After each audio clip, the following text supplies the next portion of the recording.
Di tahun 2012 saya mendapatkan undangan spesial yang tidak mungkin saya lewatkan. Sebuah kehormatan bagi seorang Sontoloyo masuk ke sebuah tempat yang sangat restricted, terlarang. Di barak yang berdekatan dengan sungai Ohio itu ada hal yang sangat legendaris, yaitu US Bullion Depository. Benteng tersebut memang dikenal juga sebagai pusat modernisasi militer Amerika. Saya pastinya mendapatkan pengetahuan baru yang hubungannya dengan modernisasi, yaitu untuk asymmetric warfare. Pengalaman menarik, di mana saat itu mereka mengundang banyak akademisi lainnya untuk diskusi atau bertukar informasi dalam hal khusus tersebut. Banyak hal yang saya dapatkan di sana dan saya akan urai perlahan. Kita semua tahu kebijakan negara Amerika sebagai polisi dunia benar-benar mencengkram dunia dengan kebijakan yang represif menekan. Ucapan Henry Kissinger sebagai dewanya foreign policy Amerika adalah perilaku Amerika yang tidak pernah berubah. Control oil and you control nation. Control food and you control the people. Lalu ada sebuah pernyataan lain yang juga sangat keras menunjukkan kesengajaan mengelola negara lain. Seperti US strategy deliberately destroy family farming in abroad and led to 95%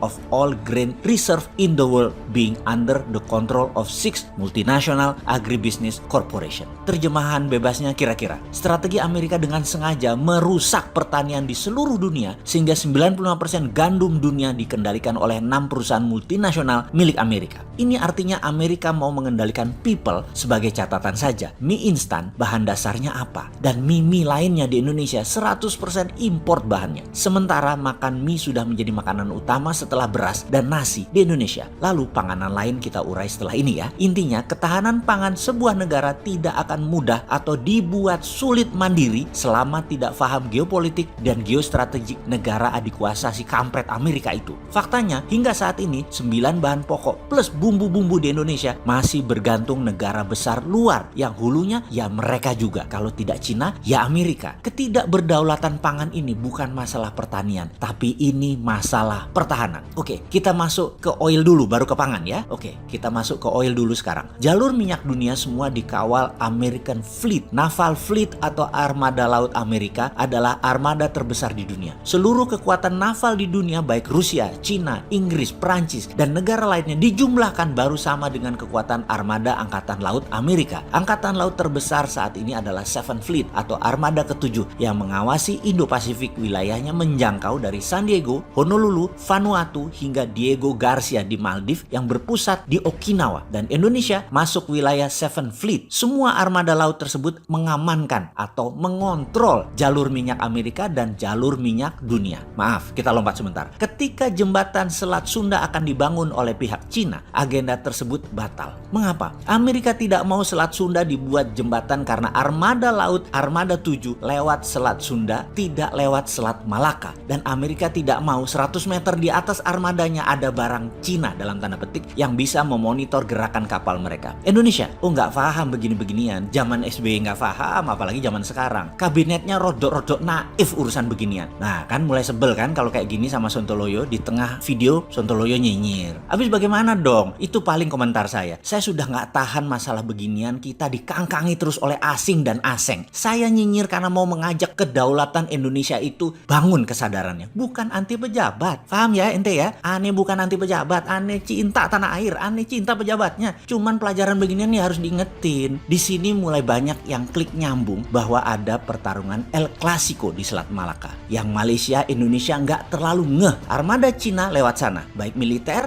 ataupun komersialnya. Armada Amerika, militernya lewat Selat Sunda. Perdagangan lewat Selat Malaka dan hubnya Singapura dan Port Klang yang mendapat manfaatnya lebih banyak. Indonesia dulu ada Pulau Weh, tapi kalah diplomasi maritimnya dengan Singapura dan Malaysia. Indonesia harus belajar dan rebut kembali wilayah itu. Maaf ya, saya ngebocorin sedikit. Maaf loh ya. Jadi aja paham kenapa dulu Aceh goyang terus, ada GAM di sana dan lain sebagainya. Ya karena ada manfaat besar buat internasional. Siapa itu internasional? Ya Amerika sama Cina tadi. Jadi pasti ada pemainnya, ada state sponsornya dan harus diselesaikan di Helsinki dulu baru reda. Namun tetap kalah diplomasi internasionalnya Indonesia. Ya nggak apa-apa. Yang penting sekarang di Aceh lokalnya aman. Kembali ke pangan, ke oil, ke jalur Malaka dan cerita tentang Okinawa serta benteng di Kentucky.